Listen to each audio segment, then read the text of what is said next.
Hi everyone, this is Dr. Zayas.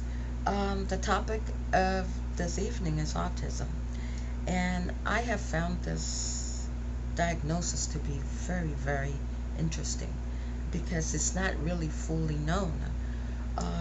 We have a varieties of ideas, and we know that these individuals may be diagnosed as a high functioning disorder or having a low functioning disorder. The cause is really not clear.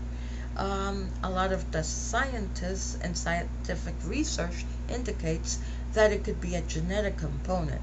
But again, we also find that it could be a level of certain hormones that may be higher or lower before and during birth. It could also be an environmental issue. It's really not known.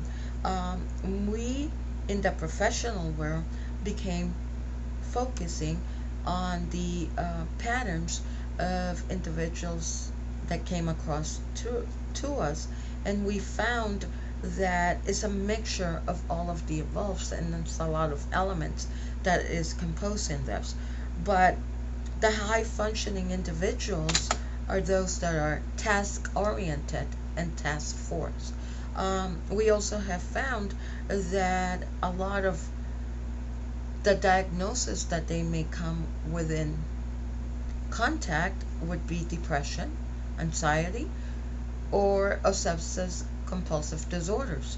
But those are secondaries. We didn't really know that this developmental disorder until the 1990s. Strange, because we have always dealt in investigative procedures, but we call them quirky, high strung, but these are individuals that have a developmental dysfunction. And I like to continue this investigation with you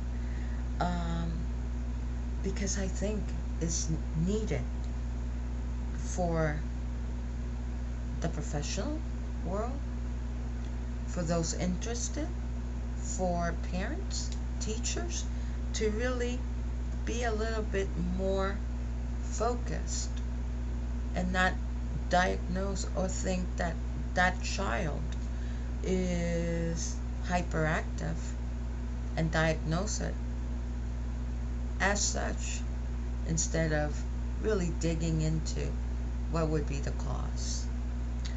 A colleague of mine, which I admire tremendously, from the United Kingdom, suffers from this disorder, and the man is incredible at what he does.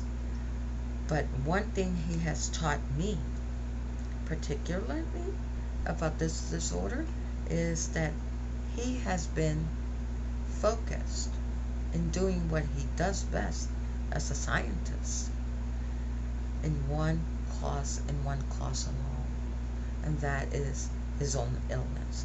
He wasn't diagnosed as a child. He became diagnosed as an adult. And thank God that the scientific world have come about diagnosing adults, because usually autism nowadays is diagnosed in children.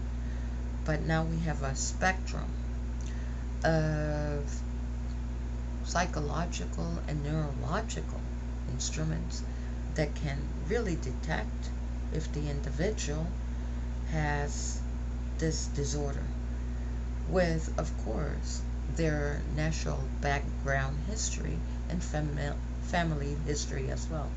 So I hope to see you next week and continue this adventure of autism, because the articles that I have had from both my colleague and what I have found in our scientific journals are fascinating.